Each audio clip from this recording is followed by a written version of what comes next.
theyeshiva.net.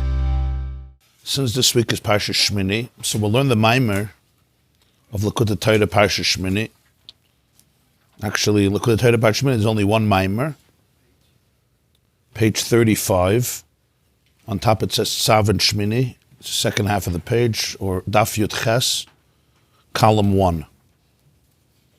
Remember that in Likutei Torah, the numbers repeat themselves for each Chumash. So you want to make sure that it's Daf Yud Ches, Parshas Tzav Shmini. On top it should say Tzav Shmini, Parshas Shmini. Livyasan ze Yatzarta l'sachik boy. This Maamer, this discourse of the Balatanya was said in the year Tov Kuf Ayin Aleph, which would be equivalent to 1811, which means very close toward the end of his life.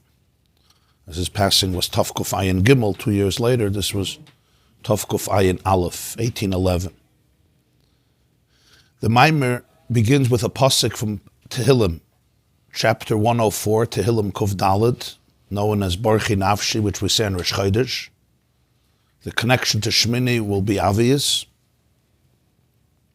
And it begins with the pasuk, Livyasan ze Yatzarta l'sachik boy. David HaMelech says, you have created the Leviathan, the famous titanic, huge fish, whale, the Livyasan, you created it l'sachik boy, to toy with it, to laugh with it, to play with it, to quell with it. Isa b'Medrash Rabbah Parshas Shmini, Parsha Yud Gimel. The Medrash Rabbah on Parshas Shmini, this week's Parsha Yud Gimel, section 13, the Medrash Rabbah says the following, and he begins to quote from the Medrash. Behemis v'Livyasan hem kinigoyin shel Tsadikim la'asid lava. The behemis, which means the large mammals, the large oxen or other mammals, and the Leviathan, the fish, the whale, are the kinigoyin. Kinigoyin means the circus or the gladiator. Kinigoyin was the term used, it's probably, I think, a Greek term or a foreign language, which was the term that was used for the large spectacles that the emperors, the Caesars, kings in the ancient world would make between animals, animal fighting, huge fights. And this was a very enjoyable sport to watch the lion fight the bear, the tiger. It was a whole sport. Sadly and tragically, it was bloody and violent and vicious, and a lot of pain for animals involved. And even more heinous was the fact that they would often put in people, slaves, and others that they wanted to punish to endure these horrible spectacles. And everybody would watch this fight. It was called the Kinigya. So Kinigya would be like a circus, a gladiator, this large theatrical spectacle. So the Medrash says that those who abstained from all the Kinigyas in this world, they will have their own Kinigya, their own circus, l'asad lava, in the future. The behemoths and the Livyasan, the mammals and the Leviathan, that's the Kinigya, that's the circus of the righteous people, of the good people, moral people, l'asad lava, in the future. And the Medrash continues that there's going to be, so to speak, a circus of the behemoths and the Livyasan. Behemoths noisitz l'Livyasan b'karnov. The behemoths, which I assume here refers to oxen, bulls, which have horns, karnayim. So the behemoth, the ox, is going to stab the Livyasan, the fish, the whale, b'karnov, with its horns. V'koyrei. And as a result of that, it's going to get torn. V'Livyasan, during this fight, the Livyasan, the Leviathan, noisitz l'behemoths b'sanpirov, will stab the ox with its fins. Its fins are so big and powerful and sharp, it will stab the ox with its fins. V'noicharoi. V'noicharoi means it will stab it and kill it, snuff out its soul. And this will become the feast for the Tsadikim, for the righteous men and women, la'asad lavi in the future. We speak about it in the Gemara and Baba Basra, and this Medrash is the source for the fact that there's going to be the huge feast when Mashiach comes, known as the Feast of Livyasan and Shur Habar. Livyasan is the fish course, and Shur Habar is the meat course. Shur Habar, the ox, the wild ox. Bar means outside, the untamed, wild, outside ox that can't be domesticated and just placed in a barn, calm and serene. That's Shur Habar, the wild ox. The Livyasan and Shur Habar, you know the Yiddish song, right? The Suda was geht benessen by the Suda. Huh? Livyasan sushi, yeah, it's going to be a big sushi platter. So that's the source, this medrash, that is going to be a kenigia, some type of circus, and this battle, and they're going to be fed to the righteous people who abstained from the kenigia throughout history, where the kings would watch these spectacles of the animals killing each other. That's the medrash. Continues the medrash, v'loi kachtaninon. How can there be this tradition in Torah? It contradicts a Mishna. It's not what we learned. We learned a Mishna, Meseches Chulin. Some of you are learning Mesechta Chulin now. Zog the Mishna, the first parak of Chulin. Hakol shoichten. Every kosher adult Jew is eligible to shecht, to slaughter an animal or a bird. Ubakol shoichten. And one may use every type of instrument, a knife or anything that's similar to a knife in order to slaughter. Ula'olam shoichten. And it's not limited to time. La'olam shoichten. Any time or hour of the day and the night is eligible for shchita, for slaughtering. Chutz, says the Mishnah, but you can't use magal kotzir. You can't use a sickle that is used for harvest. And as the Mishnah continues, you can't use a sword. Why? You have to use a sharp, smooth blade, because if you use, as he puts it there, shinayim, a tooth, a sharp tooth, or a megeda, or a sword, or nesarim, or a sickle, here what happens is you don't have the smooth blade that is shchita, that's drawn back and forth and slaughters the animal, but rather it's like a stab into the animal, which disqualifies it. It's not kosher. And here we see clearly, how is this shur, this ox, going to be shechted, how it's going to be slaughtered?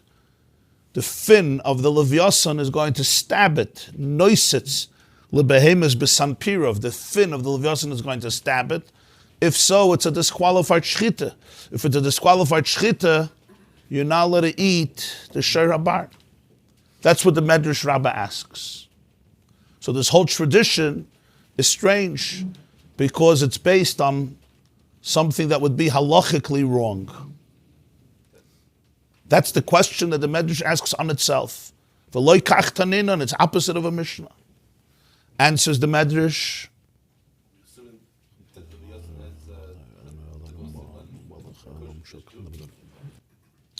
There are fish that can have snapper and not have kaskesas. The Mishnah says that every fish that has scales inevitably has fins, but there are fins which have there are fish which have fins and don't have scales. So if the shore was not shut properly, so Ted Livyasan was a kosher fish too? You could say it's kosher. That's not a problem. You could say it's kosher. It has fins, or also has scales. We're not talking about the scales because we're talking here about the method of how it's killing the ox. It's killing through the sharp snapper, so to speak. It's a stab. That's what nechira means. But the question is, you're not allowed to kill this way. You're not allowed to shecht. It's the antithesis to the halach of shchita. And we know that there's a principle in Yiddishkeit, one of the 13 famous principles, one of the 13 animamins, one of the 13 principles that the Rambam sets up. HaTorah hazois loi tehei muchlefes. The Torah is not something that's going to be changeable. It's not that the mitzvahs are temporary, and then at a certain future time, the mitzvahs get cancelled. In fact, if a Navi comes, if a prophet comes, even if it's a prophet who is considered authentic, and in the name of God, he says he has a prophecy, and the prophecy is he's going to cancel a mitzvah, For example, he says, Hashem told me that Shabbos should not be celebrated on the 7th day anymore. Shabbos should be Sunday.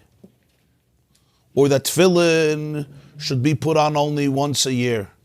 Or Yom Kippur you should start eating. Anything that he changes in a mitzvah, immediately you know that he's a Navi Sheker. This is the great immediate sign that he's lying. It's false, as the Rambam explains at length in Hilchos Yisodei HaTorah. So even though we're talking about after Mashiach comes, halacha doesn't change. Torah is nitzchis. Torah is eternal. All Torah and mitzvahs are eternal. That's the Chagav in parentheses. It's one of the biggest issues, maybe the biggest issue. I mean, not only, but one of the big issues when people wonder why Jews rejected Christianity, right? One of the first signs, besides everything else, in other words, even if you would assume that a person could make many miracles, even it could be in other words, it's not negay if it's a lie or not. Even if a person would perform tremendous miracles, first of all, it could be it's all a lie. But even if a person would perform tremendous amount of miracles, if a person changes one halacha of the Torah and says that this mitzvah is not eligible, or this mitzvah is not relevant, or this mitzvah has been canceled out, from a halachic point of view, that is an immediate disqualification of this prophet as a Navi Sheker, as a liar. The one exception is if the Navi comes and says that there is a temporary instruction by Hashem to violate a mitzvah. The example for that would be Eliyahu Hanavi. Eliyahu Hanavi, we learned in the Haftarah of Kisisa, right? Malachim Perik Yud Zayin, Malachim Beis Perik Yud Zayin. Eliyahu Hanavi offered a carbon where? On Mount Carmel, Hara Carmel. He brought a carbon there, they brought the 2 oxen, and the prophets of the Baal did one carbon, and he did another carbon. Aneni Hashem, Hashem U'Elokim, Hashem U'Elokim. There was a Beis HaMikdash. How could he be makriv of a carbon b'chutz? The answer was, this is called in halacha hiras shah. Hiras shah means a temporary instruction, temporary. But if you know that the Navi is an authentic Navi, a love to Shmo, and you have to listen to him. But if Eliyahu Hanavi would come and say, that's it, the whole concept of offering in the Beis HaMikdash is gone, God changed his plans, that would be testimony that he's a Navi Sheker. So this is a very interesting concept throughout all of Jewish history. Anybody who contradicts any word of Torah, and says, yeah, but I have a new prophecy. I'm also a prophet. Moshe was a prophet, I'm also a prophet. Immediately he undermines himself. And the reason for this is also very fascinating. The Rambam gives a very logical reason for this. The Rambam says the reason we believe a prophet is not because we know he's true, he's right. Some people could be charlatans. People even have the power to manipulate stuff. Some people could make miracles, perhaps. He says the reason we believe a Navi is because Moshe Rabbeinu told us to believe a prophet. And the Nevuah of Moshe Rabbeinu was uncontested because by Matan Torah every Jew was there. Every Jew was a prophet. And because Moshe said that this Torah is a niglas lanu levanenu ad oilam lasas al kol divrei Torah hazos. A word in the Chumash is considered a word that's testified, it's testifiable, it's testimonies by every single Jew who was there by Matan Torah, not one person. So therefore, if it contradicts that, we will not believe the Navi. Yeah. How are we able to build a Beis HaMikdash and go away from the Mishna? We should have the Mishna in Shalim, that's it. That's what originally was given by Moshe. So you're asking a good question. Why would they change from the Mishkan to the Beis HaMikdash? The answer is because in Parshas Re'eh, in Chumash, Moshe Rabbeinu tells the Jewish people, you have not yet reached your place of settlement. And when you come there, you'll come to the place that God chose. So he describes the fact that now they're still in a mobile sanctuary, moving around from place to place, which was not the ultimate destiny.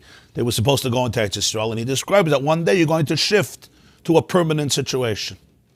But you're right, if there wouldn't be, if it's something that would be changed from the Torah of Moshe Rabbeinu, immediately it's a sign that it's a sheker, it's a lie. So here you have a fascinating example. You're telling me beautiful maises with Livyasan, with Asher Habar. There's a Mishna in Chulin that contradicts this. It's not a shchita. You're not allowed to have such a shchita. I mean, you could shech the shor, but you can't eat it. It's not shchita. That's the question in the Medrash. It's treif, yeah? Treif in the sense of the shchita not being good. Not treif in the sense of an illness. And for the Medrash, a fascinating answer. And the Medrash answers that there's a pasuk in Yeshaya. And the pasuk in Yeshaya Hanavi says that in the future, Torah me'iti teitze. When Mashiach comes, Torah will come out from me. Torah will emerge from me. What do you mean it will? It's to say Torah me'iti yotza. Torah emerged from me. Matan Torah was already.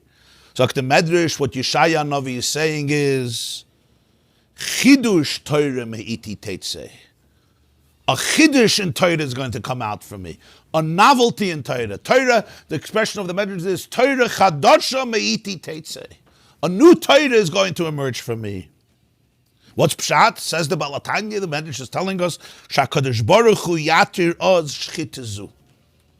There's going to be what seems like a hiras shah, a special instruction that the Rebbeinu Shalom is going to say, for once, I'm allowing this shchita. Sheyishchet ha-Livyasan as ha-behema b'sampirov. That the Livyasan, the great whale, shechts the behema with its fins. It stabs the behema with its fins and the behema dies. There's going to be a special, unique heter dispensation for one time only, that even though the halacha usually says this would be forbidden, but as the Mefarshim explain, and this is what it seems he's saying, that we know that Hiras Shah, as I said before, the example of Eliyahu Navi, a temporary, momentary instruction, a Navi, if you know that he's an authentic Navi, you have to know that he's an authentic Navi. Stam, a person gets up and says, God told me that we're not putting on tefillin today, right? That you don't believe a person like that. But we're talking about an authentic Navi like Eliyahu Navi. And this is going to be a Hiras Shah, temporary instruction. It's going to be mutter. Torah chadasha me'iti teitze. It's an interesting thing. It's going to be a new Torah that's going to come out from you. What's this new Torah? This new Torah is that you can eat this behema. That's the Medrash Rabbi in Parshas Shmini. And he says, "Ubehemus elu zeu inyan shor habar." When we speak about shor habar in different sources of Chazal, the wild ox that's going to be the food la'asid lave when Mashiach comes, this is these behemoths, the behemoths and the Livyasan. That's the Livyasan and the shor habar, the wild ox. That's why the Gemara says in Baba Basra daf Hayin Dalet, he brings in the foot in the parentheses, Ayin Baba Basra daf Hayin Dalet Amid Beis, Ayin Hey Amid Aleph, Targum Yonis and Tehillim Simen Nun, al Pasuk behemoths bar rei Olav v'tor bar. On the Pasuk behemoths, the Targum Yonis and calls it v'tor bar, which means the shor habar. Tor in Aramaic is ox. And the Baba Basra speaks about the meal of Livyasan and shor habar. This is what the Medrash is referring to. Now, obviously, the whole inyan is doirish beer. The whole inyan needs explanation. What is the Medrash saying? Since you didn't go, and you weren't part of the circuses these days, you weren't part of those fights in Rome or in Athens or in the other great cities where they did it. Therefore, you're going to have your own kenigia. Also a wild, violent fight, with a special heter, with a special shchita. He says, to understand this whole theme, what is this about? Like, what's the teuchen? What's the necessity for it? What does it represent? If it's cruel, so suddenly when Mashiach comes, it's not going to be cruel. You're praising the Jewish people for staying away from these types of activities. So how are you going to reward them? By doing it. It's like if you don't eat the nash because it's not good for you, I'm going to give you even more nash. If it's not good, it's not good. So then it is going to be good. And there has to be a special shchita that's not mutter. Why do you have to change halacha? Why can't they just shech the shor habar in a legal way? No, there has to be chidush Torah me'iti teitze. Like this is a new Torah that when Mashiach comes, that this shchita becomes mutter, but only temporarily, because you can't change Torah even when Mashiach comes. So it's a chidush here. And this is like, what's the big chidush? Fine, so you matter the shchita. I mean, why is it so fundamental? Why is it so important? Why do you need this chidush? So obviously, it represents something profound. There's something going on here in the Medrash, this whole meal of the Livyasan and shor habar with this kenigya and the circus and the fight and so forth. Gute kashas, huh? Dafke no shchita. Dafke no shchita. The Livyasan stabs it, and that's it. No regular shchita. Ha'inyin, the explanation in all of this is ki yesh beis minei tzadikim. There are two types of tzadikim. The word tzadikim here obviously refers to tzadikim, what we call special, righteous, holy souls. But va'amech kulam tzadikim, as the pasuk says in Yeshaya. The word tzadik means there are two types of good people, of righteous people, of moral people, of ovdei Hashem, of people who serve God. Ha'alef, the first category, is oisan shehem b'seiser. Those who are b'seiser. B'seiser literally means those who are secretive. What do we mean by secretive? Secretive doesn't necessarily mean that nobody knows them. It means their whole lifestyle, their whole avodah is one that is concealed. Sha'avodasam beruchnius. Their primary avodas Hashem deals with the internal, with the world of the spirit, the world of ruchnius. Pirush, what do we mean? Bekavanas halev. Their primary avodas Hashem is with kavanas halev, meaning it's the internal consciousness and intention of their heart. Liyachid yichudim el yonim, and the Kabbalistic expression to be miyachid, to unify. Yichudim el yonim, unifications, higher unifications, ub'chinas aliyas. Liyachid yichudim el yonim is a classic expression of Teres HaNister, of Teres HaKabbalah. You have it in Chassidus, you have it in Kabbalah, a lot. Liyachid yichudim means to reveal the unity of the world. The world is one. But to be miyachid yichudim means to reveal the unity of the world in many different ways and different fashions. In Kabbalah you'll have what's called Yichud Zun and Yichud B'chachmon Bina and Yichud Zal Malchus, and just it's all different terms that represent connect, to reveal the unity, to connect. And their avodah is one that is continuous, represents continuous ascents and climbs. The classic example would be Reb Shimon Bar Yochai K'shahaya b'Mayri Gimel Shana. The Gemara says in Maseches Shabbos that he ran away to a cave and he was there for 13 years with his son because of the Roman persecution. He had to escape and he stayed in a cave for 13 years. Obviously, during those years, there were many, many practical, physical mitzvahs maisius, mitzvahs that we do. B'maisa, meaning not with our machshava, with our kavana, but mitzvahs you have to do with your physical hands and physical feet and physical items around you that he couldn't do. The Gemara says, how were they nurtured? How were they nourished from a charuva? Charuva is a carob tree, a boxer, an eina demaya, a spring of water that was created for them. Im kain, if that's the case, loikiyam achilas matzah b'Pesach. He couldn't observe eating of matzah on Pesach. Nobody knew where they are to bring the matzah, to deliver matzah. Fakert, they had to run away because they were afraid if his wife finds out, knows, or other people know, they could be tortured and reveal the secret. So this was a complete secret. So there was no matzah on Pesach. Matzah, you need grain. You can't be b'kayim matzah from boxer. Weiter, v'kiddush alayayin. Kiddush on wine. Shabbos, Yom Tov. Weiter comes Circus, Esrik, an Esrik. Weiter, v'sukkah, eating in a sukkah, chuli. So you could say on one level, Oynes Rachmana Patre. I mean, there were Jews who were in the gulags in Siberia and many other places. They didn't have matzah for Pesach, didn't have a sukkah on sukkahs, didn't have a lulav, they didn't have an esrog. Yeah. Even in our generation, not too long ago, there were many Jews who were Erlich Yidden, they were in a state of Oynes. So we have a klal Oynes Rachmana Patre. But the chiddush here is that Reb Shimon Bar Yochai, he had a special carob tree that was created for him, and an eina demaya that was created for him in the Maida, and nonetheless, certain mitzvahs he couldn't do. The Arizal was also in this state, in this b'china. Ritzayni loymar, al derech mashakasav b'zoyer chela gimel davkuf pezayin al pasuk v'yid gula roiv b'kerev ha'aretz.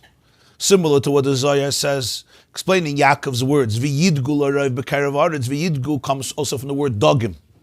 So it doesn't only mean they will prosper abundantly in the earth, it means that even in the aretz, They are like vayidgu, they're like dogim. Mashenkin shar nuneyama sheinim ba'aretz, where the other nuneyama means the fish of the sea. Nuneyama, the fish of the sea, which are not in the earth. Rak bayam, they're in the ocean, they're in the seas. Zawinyan amalachim, that's angels. The chiddush is vayidgu l'roiv b'karev aretz, that you have souls that are on dry land, but they're like dogim. They're like nuneyama. They're the fish of the sea, nuneyama. What's pshat? Nuneyama. There's an expression in Zohar there. Nuneyama de mishalchin beyabeshta. Fish of the sea that walk around on dry land. Usually, if you don't have fish walking around on the aretz, because it's a contradiction. The fish can't live. The fish needs to be in the water. And there's a difference, there's a complete distinction between amphibious creatures and dry land creatures. Comes Yaakov Avinu and says there's going to be special neshamas, v'yidgu, from the word dogim, v'yidgu from the term dogim, fish, v'yidgu l'roiv b'kerev ha'aretz.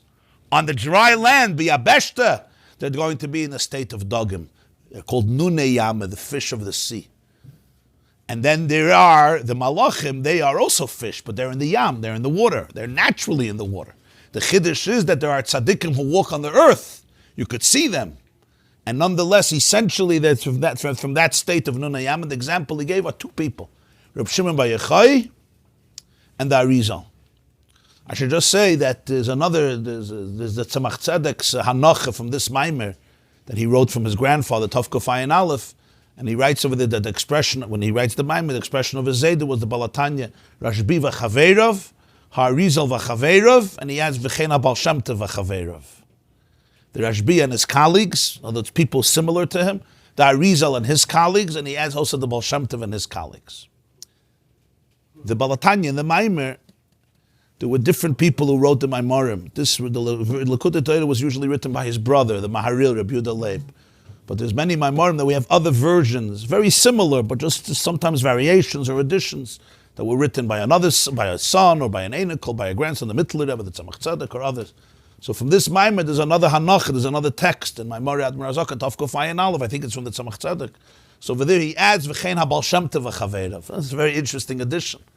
What's the concept of Nuneyama, fish of the sea? The difference between creatures of dry land and creatures in the water is, creatures in the water, you don't see them.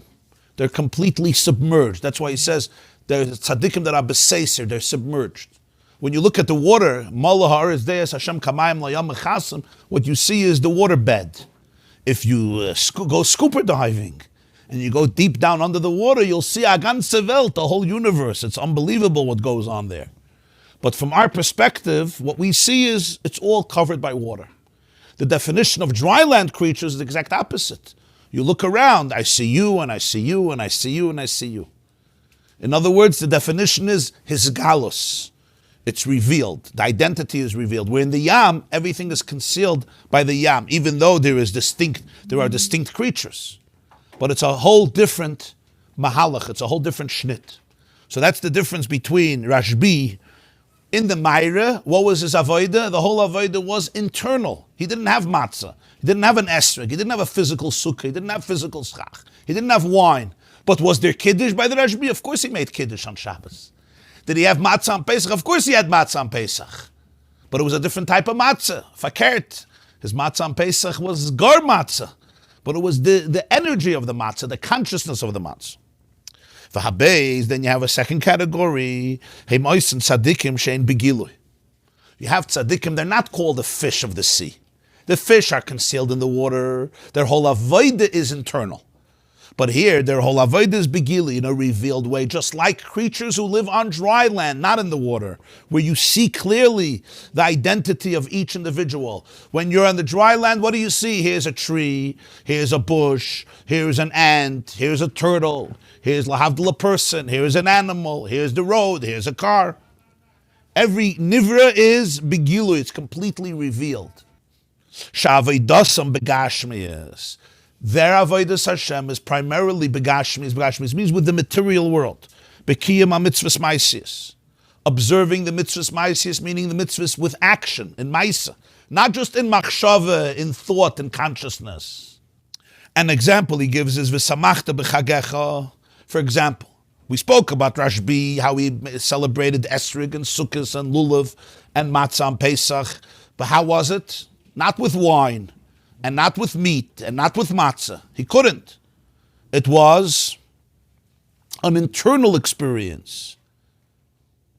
But then there is v'samachta b'chagecha in a very practical way. Shehu gam kein hamshachas oiris al yonim. And it's not pshat that when somebody does something physically, it's just a physical act. No, it also draws down higher light. In other words, the physical mitzvah draws down oiris al yonim, divine light, higher light, moya de havaya. That's why the Yom Tovim are called Elam moya de Hashem. They are moya de havaya. They're not just rituals. You make a holiday for people to relax, for people to eat, for families to get together. He says, no, they're called moya de Hashem.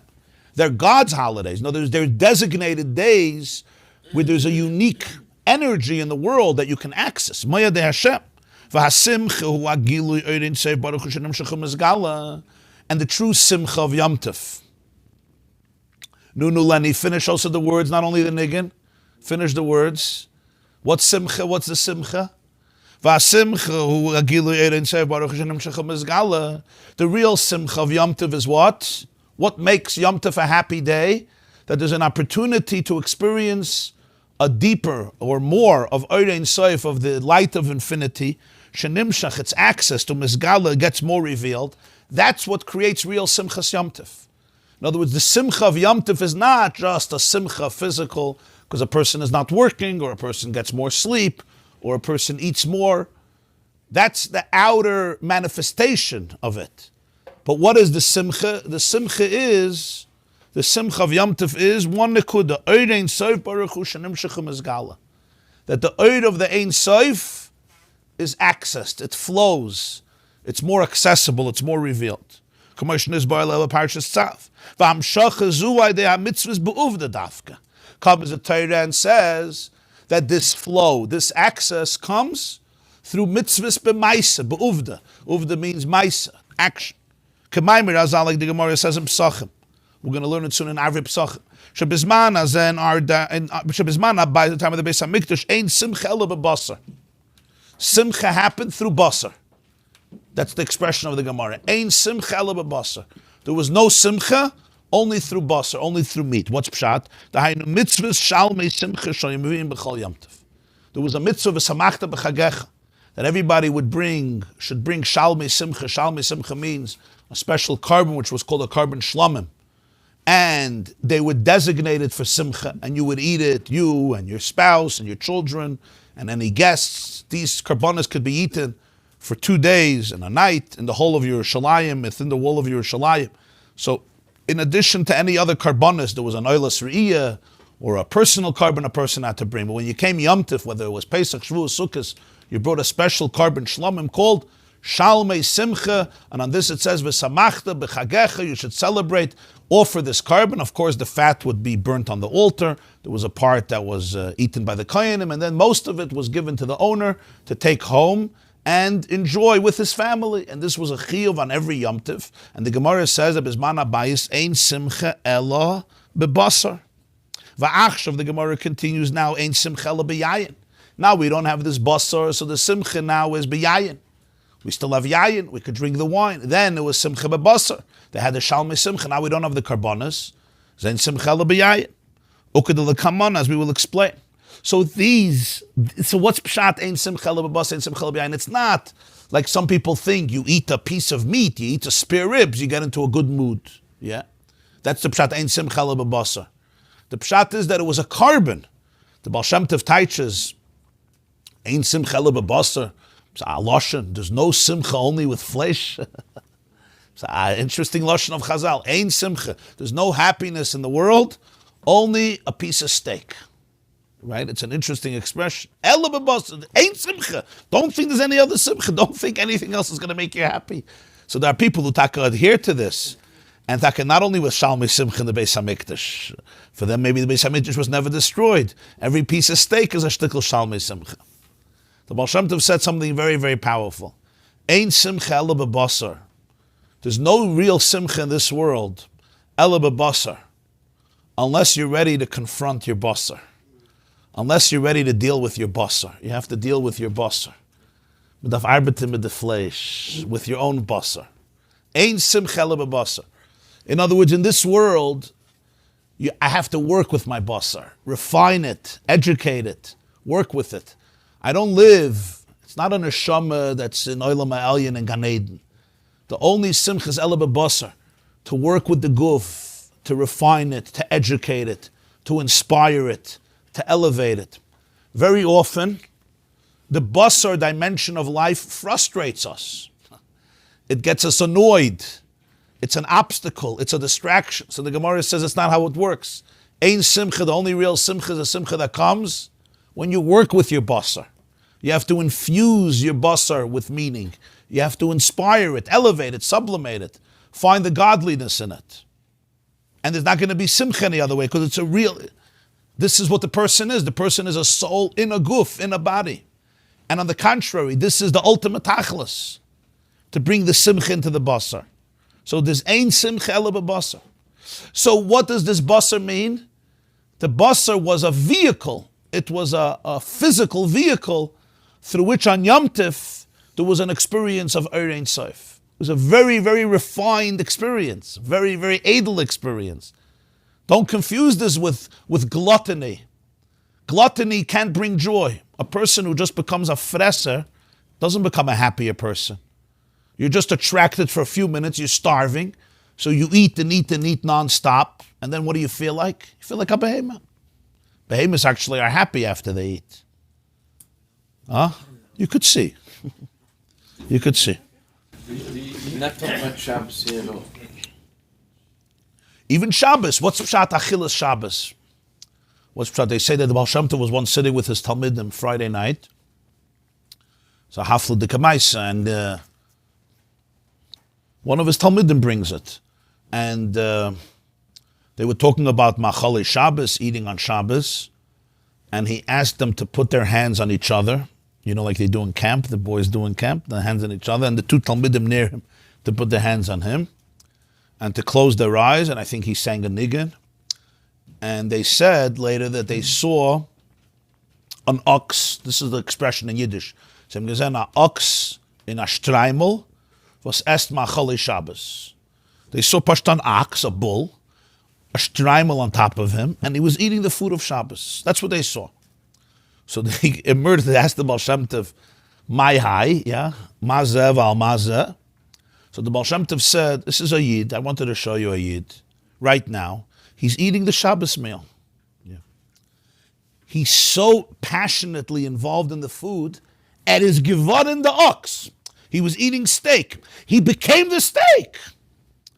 He became a shtick steak. There was no person anymore. Instead of the steak becoming human, the human became the steak. There was nothing else. So they said, what's the streimel? So he said a beautiful word. He says, the streimel is a lavush from Shabbos. Because it's a lavush of Shabbos, it was the garment of Shabbos, so it wasn't his gashem. It didn't become part of that behemoth. But every other, because that was a garment of Shabbos, so that retained its Shabbos quality. But every other part of him, basically, you didn't see a person anymore. And it's given in the behemoth. He was so passionate. You understand the feeling the Baal Shem Tov was describing, yeah? Some of us could relate to it. Especially when you're starving, you're hungry, there's nothing else. This becomes life. But that's not a source of simcha, it's just a distraction. It's usually like another addiction, another appetite, another habit. Because 10 minutes later, 20 minutes later, 30 minutes later, you're back to the regular self, and sometimes even you're just heavy and lethargic and you can't breathe for a few hours and you can't feel. When people are stuffed, they usually can't feel emotions for a couple hours until they sober up. So that has nothing to do with simcha. That's called distraction. That's not happiness. It's temporary distractions, fun, enjoyments. It's like buying new gadgets and so forth. For a few hours, it's exciting, right? But it never brings you simcha. Simcha comes from pnimius. Simcha comes from alignment. So when we speak about Machali Shabbos, Machali Yom Tov, all this, the truth is that we need a little help in this area because it happens to be that in our culture and our religion, much of Shabbos and Yom Tov, at least for some people, is primarily about food. More eating, to a point where people push it are, they're like not really... like the food really takes over their everything. the last generations, we have to be massacring a lot of animals. Right, but the only way you can be massacring a lot of animals if you remain human. That was the Baal Shem Tov's point. If I become the animal, then I can't be massacring the animal. Yeah. So you have the Madreg of Reb Meir of Primishlan. Reb Meir Primishlan once said, and I'm telling you, it's Reb Meir of Primishlan. Reb Meir Primishlan was a very big tzaddik, and he once said that the only person who's allowed to eat meat, the only person, is somebody that when he eats the meat, he feels like the behemoth during the shchita. That's what Reb Meir Primishlan said. That's the only person who's allowed to eat meat, because when he eats meat, the meat wants to be eaten by him. The behemoth wants to be eaten by him. But he says if you're craving it, then he says, then you're a shtik meat yourself. So who gives you a right to slaughter a behemoth and eat it?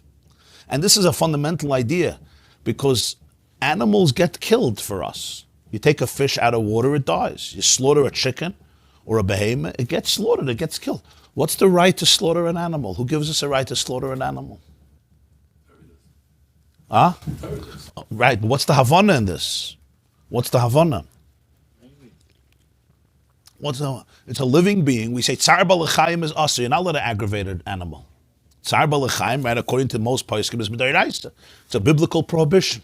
And here, Mashecht, people don't even think about it. Huh? I know the history. We're trying to understand the Havanna. Killing people. To take that animal instinct. Thousands of years later, we still want to kill people. You want to kill people? Sometimes you want to kill somebody, Zaksta.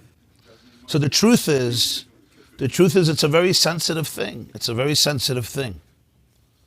The Gemara says you're not allowed to eat before davening. Asur lechel al adam. You're not allowed to eat before davening. So the Baal Tanya explains, because the function of achila is always, I need the food in order to live, but also I have to realize that the food needs me. And when I'm eating, I'm in a state of consciousness where I elevate the food. I sublimate the food. The food becomes part of Adam, becomes part of the larger chain and web of creation. There's a food chain, and everything is part of that chain, like we learned on Shabbos at length in the Maamer of Achaltam Achal and Parshas Tzaf. There's a huge food chain throughout history and every day and in the whole world. When I become part of that, and the buck doesn't stop here, everything serves. So the doimim serves the tzemeach, and the tzemeach serves the chai, and the chai serves the medaber, and the medaber serves God. Then it becomes sublimated. When it becomes narcissistic and hedonistic, then there's something off. So sometimes there's an animal, it appreciates, reich nichayach l'Hashem, it appreciates being sublimated and being converted into the bloodstream of a person. If not, the question is, why am I superior? Who gives me a right? Just because I'm more powerful, or not more powerful, I'm not more powerful than an ox, but just because I'm more manipulative, and I know how to trap the ox or trap the chicken, and I may like it kill him. So the Meir Primishlan was describing it in very, very dramatic ways, which is a pretty high level. That when you eat, you feel like the behemoth during the shchita. I don't know that many of us can relate to that. But the sensitivity, maybe Tasa, very good. You're saying after you eat, you feel like the behemoth during the shchita, which is the whole point. We eat, people look at the food. Yeah, you ever see how they eye sometimes a plate at a smorgasbord? They eye, yeah, you know. Yeah. And it's like, it's mamash Mashiach. It represents Mashiach. If I get this plate of food, all my problems are gone. But it's really, it's not that, that's not the nekuda. You're hungry, you have to eat, avada. You know, when we're hungry, we want to eat. But when that becomes the substitute for life, so now it's like, it's another drug. So for some people, it's a drug. I mean, it has milas over other drugs, but essentially it's the same nekuda. As a result of that, what he's saying is, when we speak about Ein Simcha Ela B'Basar, never mistake it that the basar is the cause of Simcha. There's no such a thing. Shabbos has nothing to do with food. Yom Tov has nothing to do with food. The Eibishter is nicht a shtik steak. God is not a piece of steak or a piece of kugel or a piece of kishke. Das ist nicht der Eibishter. It's a distraction. The whole nekud of Shabbos, Yom Tov, is not food. The food, the chiddush of Shabbos and Yom Tov is that physical food can become a vehicle for Simchas Yom Tov, for Simchas Shabbos. But what is it a vehicle for? It's a vehicle for Hamshachas V'Gili Ein Sof Baruch Hu. The Gili of Ein Sof, and the Gili of Ein Sof is always about bittul, it's about refinement, it's about transcendence, it's about going out of my entrenchment in my own insecurities and my need for distractions and appetites and addictions. Fakert, it's the most subtle way of eating, where the food itself becomes a vehicle for divine spiritual energy. That's the Chiddush of Shabbos and Yom. The Chiddush of Shabbos and Yom is not God becomes a piece of steak. It's that a piece of steak could become a vehicle for divinity when it's eaten and seen in the right way. Seems like there's a chiyuv of having basar and Shabbos. Do that with any food. There's no chiyuv. No, by the Beis Hamikdash, the Gemara says, the Bazman Abayis ain't simcha ela bebasar. There's a chiyuv to eat foods that are ma'aneg a person, that give delight to a person. If a person is disgusted by a certain food, they don't have to eat it. That's what the Gemara says. Bazman Abayis ain't simcha ela bebasar. They had the basar of the Shalma Simcha. Today we say ain't simcha ela beyayin on Yom Tov. Yeah. But the point is always that the food is a vehicle. It's not that the food itself becomes the source of Shabbos. Of simcha. Food can't be a source of simcha. It's a mistake that we make. Achila of Shabbos is a holy endeavor. It's a sacred endeavor. It's a getliche experience. And getlichkeit is never grubkeit. Whenever I'm in a moment of laziness and heaviness and just in a bad mood and I have to eat more and more, I'm not in touch with my infinity. Ein Sof is always in a state of serenity and oneness and harmony. The chiddush is that in Yiddishkeit, even the food becomes part of the Ein Sof. Not that the Ein Sof becomes food. The food is part of the Ein Sof. So the Baal Shem Tov was trying to teach his students that here was a Jew. He was eating for Shabbos, but because he didn't understand what it was, what happened? He became the ox himself. He mamish became the ox. So when you would look at him, you would see a person. With the Baal Shem Tov, he was giving them eyes. He was putting on a certain glasses, cleaning their lenses, that when you could look, what you see on physically is a person. But if you see b'pnimius, all the molecules in this person became like the atoms of an ox. Because his whole machshava was there. His whole ratzon was there. So, ich bin geworden the ox. I'm not a person anymore. I'm literally an ox. And you sometimes feel it that way. You sometimes feel that way. Right? You look at yourself and you're like, am I a person? I lost myself. Besides the Streimel remained pristine. It's a mazel he was not wearing a Streimel when he ate. If he would have taken off the Streimel, there would be only an ox. When it comes to wine and simcha, what would the corresponding beruchnius to reveal the secrets from your neshama? What would be the... We spoke Purim by Baruchas, come Rabbi Shachtel Rebseida. Nichnas yayin Yatzarta. Yeah. Yeino shal Torah, Suya yayin nichnas ulamikdash. Not of an aviyu, it says we're Suya yayin. So the Shalosh says what? They were Pashut alcoholics. And then Moshe said they're greater than Moshe and Aaron. Not of an aviyu, Pashut alcoholics. They went to the Kiddush club. Some ungeschickt. And then they just said, let's go to the Mishkan, let's have fun. They were greater than Moshe and Aaron. So Taitr Suya yayin means a whole different Inyan. They were drunk with God. And when they drank wine, it was an expression of that. The yayin also was an expression of that. That's the idea of drinking. It's just like drinking on Purim. People think that the union of Purim is to get drunk. Chas v'shalom. Purim has to do with drunkenness like Yom Kippur has to do with getting drunk. You should have told us that before. I swear, we spoke a whole night of Purim, I spoke about this. Avada, there's a mitzvah l'bsuma b'puria. But there's a teichen here. It's a teichen pnimi, it's a deep inyan. What do you want to say, Rabbi Prazer? Huh? You take that question. Okay. Pay him back koifel. When a Rebbe eats food, or when a refined Jew eats food, or when a not so refined Jew, in a moment of refinement eats food, they bring the food up to them rather than... Yeah. That's interesting, yeah. You see there are people when they eat, they don't bend down to the plate. They take the fork or the spoon and they bring it to their mouth. And so it's not just an aristocratic way of eating. There's also a profound message there. When I go down to the food, basically the food attracts me, and it's by the magnetic forces of gravity, and I become a shtickle. My face is now in the food. I bring the food up to me, means it's the other way around. The food becomes part of the human consciousness. Not the human consciousness is lowered into the animal consciousness. So it's really an attitude. The whole idea of brachas before we eat, that the Chazal were masakin, was to eat with mindfulness, to eat with consciousness, to eat with presence. Even I'm about to eat an apple, I'm about to drink a cup of coffee, whatever I am, I'm about to a cup of water. Pesach, if we lean back, That's part of a seba. When you recline, you bring the food to you. Why is that called cheres? Because that's the only way you can be a free person. A lot of people ask me today, why should I do haseba? It's much less comfortable. Yeah, sitting like this is more comfortable. Sitting like this, you ever see people with haseba? No, but they look like in a torture chamber. So you have to make it as comfortable as you can. Maybe you can bring another chair, use another pillow to make it comfortable. The haseba shouldn't be a nightmare.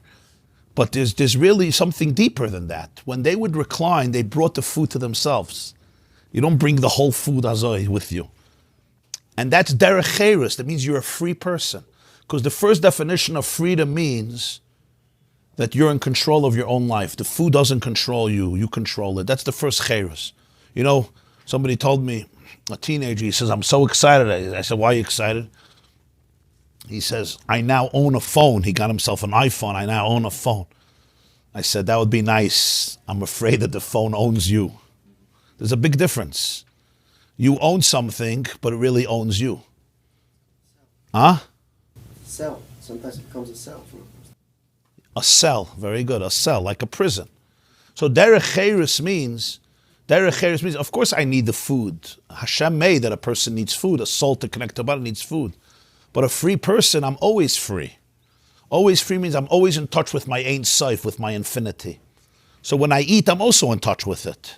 And therefore, that's what Haseba is. When you're Haseba, you're a free person. You need the food because that's part of your mission in the world, to elevate the food. The food needs you and you need the food, and it works together. But that's part of Haseba. You understand? It's a very important idea.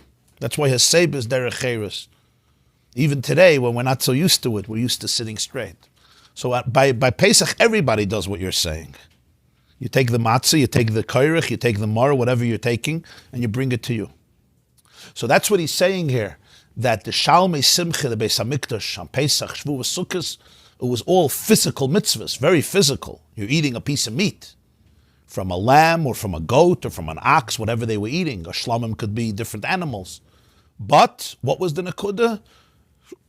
It was Gilui Ein Sof Baruch Hu.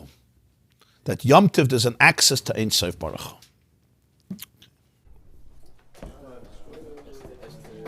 As to the middle of the week, not mitten doch nicht. Oh, middle of the week. Well, middle of the week is nicht a mitzvah. It's nicht a mitzvah from... The excess. Oh. No, well, there's something called Simchas Yom Tov. In other words, Yom Tov, there's a special Simcha because there's a special Gilui of Ein Sof on Yom Tov Dafka. V'yismechu v'cha kol Yisrael mekadosh shmecha. On Yom Tov, there's a special koyach to access. There's a certain revelation of Ein Sof in the world, higher and more revealed. Moyadei Hashem. The word moyed means designated, right? Like vad, beis vad l'chachamim. Or by the Adar it says, v'noy adati l'cha shama. What's v'noy adati l'cha shama? I will designate a place over there. So there's a moyed in space, oyel moyed, and there's a moyed in time. A moyed in space means a designated place where we meet. V'noy adati, oyel moyed, the place where the Rebbeinu Shalom meets humanity. That's moyed in space. And then there's moyed in time, that there are days of the year Hashem says, let's meet. What's pshat, let's meet? I'm going to show up over there. But you also have to show up. If you don't show up, you're not going to meet me.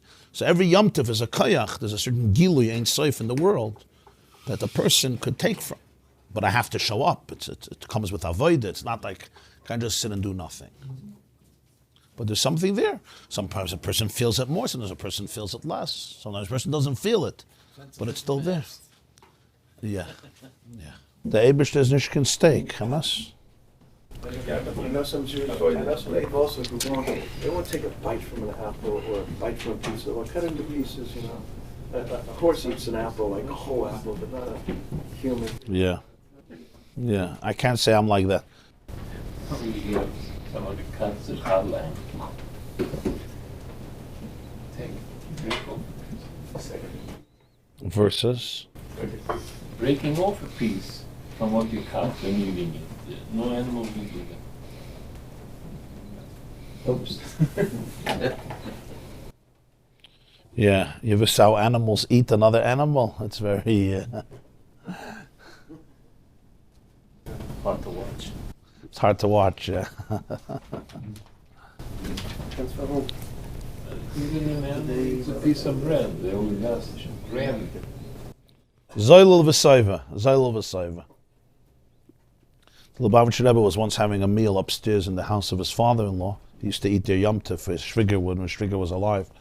So there was a Yid there, he was sitting and eating with his mouth open, as a, you know, right near the Rebbe. So how the Rebbe did it, he turned to him and quietly he said, the moil darf sein offen, wenn man redt Torah. When you speak Torah, that's when you open your mouth. He never ate in front of him. Very seldom, very seldom. Also seldom used a knife. Fork, spoon, very, very seldom a knife. Also, very seldom. I think most rabbis they take out to give shirayim with a fork. Yeah, I don't know. This class is brought to you by the yeshiva.net. Please help us continue the classes. Make even a small contribution at www.theyeshiva.net/donate.